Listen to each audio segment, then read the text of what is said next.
These guys are ridiculous. These guys are ridiculous. Now, how about them damn Celtics? And we are back with another How About Them Celtics video. Sam and I are here recording on Thursday, April 4th, and we are talking about Jayson Tatum and the Celtics mindset this season, as per usual. Leave a like on the video. We'd appreciate it very much. Subscribe to the How About Them Celtics YouTube channel.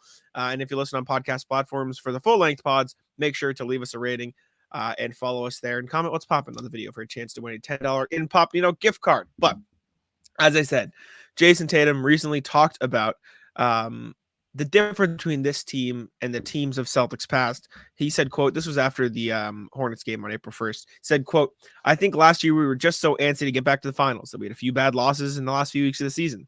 We went to 6 games in the first round. We may have took some things for granted. This year, we've done a really good job of not skipping steps and respecting every game, every day, and just trying to get better. Sam, I know you wrote about this. It feels like this is a good... It's emblematic of the way the Celtics have carried themselves this year, and it's much, you can see the differences from teams past. Yeah, and I think a lot of this has to do with Joe Mazzulla. Joe Mazzulla is somebody last year that was at the brunt of a lot of the blame when they came up short in the playoffs, when they didn't look good at times, when they looked out of focus. And this year he has had the team doing the complete opposite. They always look focused, almost always. And they've done a really good job of not really taking their foot off the gas. I know they just blew a 30-point lead to the Hawks last week, and they lost 2 games to them and whatever. But it really feels like this group means business more. And I kind of think that's what Tatum is talking about. They're not really looking past anybody. It really did feel like last year's Celtics was the look-ahead team where they're like, okay, I guess we just have to get through this, and then we'll get to where we're actually trying to go. And you can see that in the playoffs, right? Like Atlanta, they went up 3-0 and lost 2 straight and then had to go 6. Philly goes to 7. Probably shouldn't have. Miami, you lose. Definitely shouldn't have lost. Like all of that stuff just showed a lack of focus to me. They were still the most talented team of the ones that they matched up against, at least. Like maybe they're not more talented than Milwaukee was or Denver, but they definitely should have won all their series that they actually played in because they were the best team.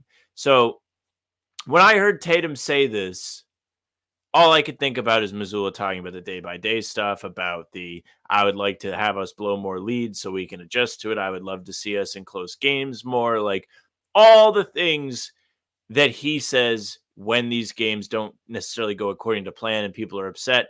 And also, one guy that really to mind when I think about this and how the team thinks is Porzingis. Like Porzingis is somebody who every single time something doesn't go right for these guys, he's always like, well, we have to learn from it. And there's more accountability with this group because it's really, really rare for them to play poorly across multiple games. Never mind more than like a quarter or 2. Like usually they're pretty good at getting it ready, getting it together in the middle of a game and preventing a disaster. I mean, I wrote a whole article about it earlier this month where they would kind of lose leads and then they instantly go back up. They kind of lose the lead, go back up. And even in some of the losses, they still were able to rebuild. It just the other team punched again, and that was it. So I like the resiliency. I like the focus on this group's team. And, we can go more into last year's team in a minute, but that's my initial take on this. Yeah, I mean, Harrison Fagan, who runs SB Nation NBA, pointed it out with the article I wrote today. He tweeted out the article and said, one thing I've noticed is that the Celtics have done a good job of setting mini goals to keep them motivated for all 82. And it popped up in the article I wrote after the Celtics went over the Thunder. That was their chance to clinch the best record in the NBA, right? If the Celtics beat the Thunder, which they did, they secure the best record in the league. And Joe said after the game, he said, we talked about it before the game, trying to treat this game as like the clincher, to kind of put that on ourselves to be able to do that. I think it was important for us to simulate that. Kristaps Porzingis said it after the game as well. Talked about Joe motivating them. He said, we have to find for each of these games as we're heading towards the end of the season, some sort of motivation. Tonight, it was like, okay, if we win this, we can achieve something.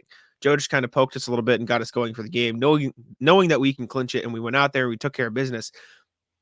Doesn't matter what game the Celtics are playing in. They're only looking at that game, but more importantly, they're finding ways to get up for those games. And you mentioned the 30-point loss to the Hawks. The 30-point blown lead to the Hawks in the loss, I should say. It feels like that is the norm because of how we're conditioned as people who have covered the Celtics for so many years, that has happened so many times in the past, like stuff like that. Like they have blown leads, That is not the rule this year. That is the exception. Like that doesn't happen. The Celtics haven't done that this year. They don't blow a lot of leads, right? If anything, you wrote about it this season. The other team make runs and they combat the runs. They did it against the Thunder. The Thunder cut the game down to a 5-point lead in the third quarter, and by the time it was midway through the fourth, the Celtics were up by 30. Like they completely ballooned the lead. They stormed ahead. Kristaps Porzingis talked about it after the game. It was my favorite quote. Excuse me. I've heard in weeks from the Celtics. I asked him, like, how do you guys balloon leads like this? Like, what is going through your head when that's happening? He said, we want to feel that way. We want to feel like in these moments when we turn up, we want to feel invincible. Like nobody can mess with us. And we have to, and we have that level that we can go to. And we did it again today. I think it's something that Joe has done a good job of developing for us and kind of putting that in our minds and in our toolboxes and then opening it when we need it. When the Celtics lock in and they know this, you can't fuck with them. And that's how they like to feel. Like Kristaps said, he said, we feel invincible. In those moments, we feel like we cannot be beaten. And the fact that they are taking these things, the season game by game, the fact that they are treating each of these individual games like their own mini goals has completely changed the way the team has played from in years past. And I think, like you said, it's a testament to Joe. I think it's a testament to Porzingis and Drew Holiday, who have both come in with new, fresh perspectives. I think it's a testament to the Jayson Tatum and Jaylen Brown, who have changed their mindsets. This is not the same team from years past, not even close. Just because Tatum and Brown are there doesn't mean that this is the same mindset, the same team, the same story that we're going to have from years past. This team is completely different, and I don't think fans are able to fully wrap their head around that, even though it's very true. It is true, and the big difference is accountability. Like, these guys are accountable. I mentioned Kristaps, you mentioned Kristaps. All of these guys, the veteran guys that joined the team, Holiday being here, Horford already having been a part of the team, they do a great job of keeping these guys focused. They keep them in line, and everybody's working towards the same goal. Like you mentioned, the mini goals. Last year, we would see them do terrible things. We would see them do those terrible things more frequently. And then after they would do them, they'd be like, hey, we're really sorry. We're going to be better. And then they would go do it again. And it was really, really frustrating to watch. It happened a lot during the playoffs. Obviously, they ended up winning. And my favorite example comes about a year ago. The Celtics were 2.5 games behind the Bucks. They had a game against the Washington Wizards. And before that game, Brogdon told the media, he was like, listen, we understand the importance of the number 1 seed. We want the number 1 seed. We're going to do everything we can to get it. And then before they even get to their matchup against Milwaukee, they go in and Kristaps and the boys beat the piss out of them, and the 1 seed dreams are officially dead. So not only did they not get the 1 seed, but then they ended up with a pseudo 1 seed because the Bucks lost in the first round. So they had home court through the entire Eastern Conference playoffs, and it didn't even fucking matter because they won 5 of their 11 home games. After the first round, they only won 3 of their last 8 home games. If you're sub 500 overall and also as the playoffs go along, you continue to be ass, that is a very bad sign, and you're not going to win games that way. It's an extremely important thing, and when you actually work to win and earn the home court advantage, you have to take advantage of it because that's exactly what it is, a leg up on the competition. Instead, you get eliminated in your own building. You have horrific losses in Game 1 and Game 5 against the 76ers. You have Trae Young rip your heart out at the buzzer in the Hawks series in a Game 5. It was just so unserious. And if you even want to look past last season, you just want to look at other Celtic groups with Tatum and Brown as the best guys, 2022 wasn't that pretty either. The Miami series, they had a Game 6 to close out the Heat at home. They lost that. They lost Game 3 in that series. The Bucks series, they lost Game 1 and Game 5 at home. And in the finals, they lost Game 4 and Game 6 at home.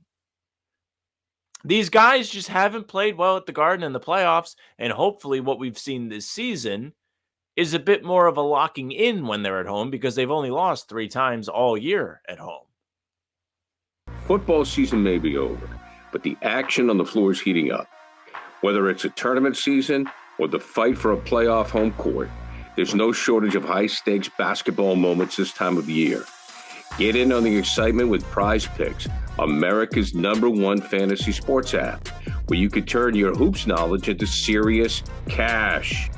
Testing my skills on PrizePicks this season is the most exciting way to play daily fantasy sports. If you have the skills, you can turn $10 into $1,000 with just a few taps. PrizePicks is really simple to play, and I can make my picks and submit my entry in less than 60 seconds. Download the app today and use code CLNS for a first deposit match up to $100. Use the code CLNS for the first deposit match up to $100. Pick more, pick less. It's that easy. I mean, like you just said, this is what I was going to bring up. I'm going to search for it in StatHead right now. The biggest indicator of this team is different than in years past is exactly that. They have lost 3 times at home this year. Like, they are stupidly locked in, especially at home. And since they have fought so hard and clearly set this mini goal that Porzingis and Joe talked about of getting home court advantage throughout the playoffs, you kind of want that to carry over for when it'll actually matter to have home court advantage. Like, that's kind of the entire fucking point of having home court advantage, is that you're good at home. Nobody in the NBA is as good at home than the Celtics are. Or as the Celtics are, excuse me, right? The next best record, looking around, is the Nuggets, who are 31-8. Celtics are 33-3. Look, that is an astonishing difference at home between the two teams. Mind you, there's no legitimate scientific advantage like the Nuggets have with the altitude that the Celtics would have at the Garden. They just kind of take it seriously when they're at home. This is true. But yeah, it's a credit to them. I'm trying to find regular season home records on StatHead, but I can't exactly figure it out. You mean for this season or just like the best ever? I want to see what the best Celtics home record is. I think they are like Ever? third in Celtics history. Yeah, I think they are third because in '86 they only lost once. The following year they only lost twice, so they only lost 3 games across 2 seasons back in the day. Mm-hmm. So I think they might be the third best home team ever in Celtic history. Somebody had it on Twitter today. I don't remember. I think Cam. I know. Shared I got it. So I'll look. Okay, you found it, Bet. I found it. 1980. You're right. 1985, 86. They were 40-1 at home. The next year, at 86, 87, they were 39-2 at home. In 59, 60, they were 25-2 at home. So that's technically a third best winning percentage. Mickey They Mouse. played 4 games. And this year, they are 33-3 so far, which is the 4th best percentage at home. They also only lost 3 games in the 64-65 and 52-53 seasons, but they also played like far fewer games as well. So there is that. This is the best home record the Celtics have had since the 07-08 and 08-09 seasons. And outside of that, there isn't even 3 another in those seasons too. No, they lost 6 in each of those seasons at home. Okay. So 35-6. So this is significantly better. And the Celtics do have 5 home games left. So they still have a chance to improve it even further or ruin it. I think they're inevitably going to trot out me and the boys, and we're going to end up losing. You know what? Fine. Fine with me at this point in the season. But at the same time, though, right? Like, you look at the teams they have for the rest of the Celtics schedule. And I think this is a credit to the mindset that they've had, which Jayson Tatum did talk about at the start of this video, which is the title of the video. So we're going to like keep looping it in. And the team they have in general: Sacramento, Portland, Milwaukee. Well, Milwaukee's a road game. So the home game: Sacramento, Portland, New York, Charlotte, Washington. Of those, only 2 are above 500 teams. And both have significant injuries in Julius Randle and OG Anunoby, and then Kevin Huerter and Malik Monk. If you look at the Celtics have on their roster, even if they decide to sit in the entire starting 5 plus Horford, you think Pritchard's going to make it easy on these fuckers, right? No. Like, genuinely, you think Sam Hauser is going to make it easy on these guys as one of the best shooters in the league? You think Xavier Tillman's not going to be a fucking monster? You think Svi Mikhailu's not going to chuck up 23s a game? He's like, it's my time to shine, baby. I'm firing. Like, the mindset that this Celtics team has and the way they play together, like, as funny as it is to say out loud, the trio of Pritchard, Hauser, and Luke Cornett, not even as individuals, but like playing together on the court, has been really good. I think it's a testament to the mindset of the team, like I said, the players they have on the roster, and more specifically, Joe doesn't give a fuck about anything but winning games in front of him, right? The front office could make him sit a couple guys here and there, but whoever is in the lineup, Joe is going to say, go fucking win the game. Go play, go do everything you can to win the game, and we are not accepting anything less than a victory. And I'm going to say it again, it doesn't make sense to me that this is the guy that Celtics fans dislike, because that is everything Boston is as a fan base. This mindset of setting mini goals each game, staying ahead of it. I mean, the title of your article, not the title, but the lead of it is the "It's different here" slogan. it's tough to say that when you haven't won a title yet, but from the perspective of the mindset, it is different from years past. So maybe that's what they were going for, because it is quite different here than it was here in years past. I hate that slogan. I do too. I hated it. You know? I hated it from day one. I think it's stupid. I actually think a lot of the slogans are stupid, to be honest with you. Like, I don't know why every team needs to have a slogan. Like, I don't think it's just the Celtics. Well, I think everybody has to have one. You do. I don't know. I don't know if the Rockets do, because I know the Rockets hashtag on Twitter is just Rockets, and then it comes up with a logo. Oh, I like that. I don't understand why they just didn't have, like, bleed green was perfect. Like, it's fine. It's Bleed perfect. green. Leave It's it. not luck. There's some decent ones. Best Ugh, Celtics whatever. slogans throughout the years. I wonder if there's like a list. No, I don't see anything. Best NBA slogans. Trust the process. Shut the fuck up. Where amazing Um, happens. It's the best commercial ever. The Pacers KG. in 12-13 was blue collar gold swagger. Kind of funny, but it's That is it's sick. stupid. It's so stupid. It's funny. Fear the Deer is good. That's a good one for the Bucks. Yeah, but they just do Trust- the same one every year. Why I do the know, Celtics not because- do that? Because it worked. Well, who fucking knows? That's the question. We the North is good for the Raptors. Grit and grind. We believe back then. Yeah, I don't know. The Celtics need to go back to blue green. Anyways, we're losing the plot. The point is the Celtics mindset this year is a credit to Joe Mazzulla and the team they have around Jayson Tatum and Jaylen Brown. Now it's a testament to hard work. It's a testament to the way they've carried themselves. All that we can ask now is that they keep doing it in the playoffs. That's all we need. Just please, please keep doing the same thing. Please. I don't know if we can do another season if they don't win. Yeah, actually, if the Celtics don't win the finals this year, HBTC is actually shutting down, guys. So you Deactivate. we only come back after the Celtics win the finals. I sometimes, you said it once like weeks ago, you're like, sometimes I wish the Celtics were bad so there would be like actual like intrigue to the season, like jokingly, I understandably so. Well, no, but but, like from a topic perspective, if you're like middle of the road, there's so much to talk about. It's like where do they 100%. go from here? But, What like, about this guy? then What I about was- that guy? What about this guy? That I'm just thinking if like you implanted like one of these shit rosters into the Celtics, like the storylines we'd have to be talking about, like, dude, the Trey Mann trade was sick. Look at this guy, Vasa Micic is really cool. He's having a good start to his stint in Charlotte. Well, I do that anyways with Jaden Springer. I'm just like, this guy's sick. Even though he's not giving him playing time. Yeah, he's Man. just not Anyways, playing. any final thoughts on the actual topic of the video? No, I mean, All right. I like the way that they have taken accountability this year. I think that's the big difference to me. Big W. Yes, sir. All right. Thank y'all for tuning in. We appreciate it. Make sure to like the video and subscribe to How About Them Celtics. Let us know your thoughts down in the comments, and I will let Sam wrap it up.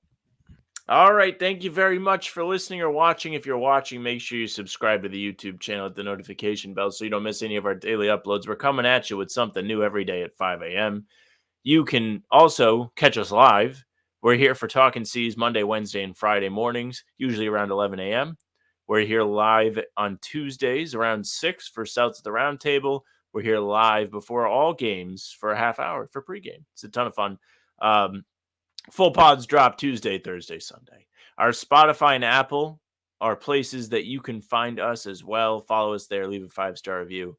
You can reach out to us via email. hbtcpod@gmail.com is the address for that. You can follow our socials at How About Them C's, Twitter, Instagram, and TikTok. Facebook is just the name of the podcast. Our streams are there. They're on YouTube and they're on Twitter. Jack's Twitter is at JackSimoneNBA. Mine is at Sam LaFrance NBA. That's it for us. Bye.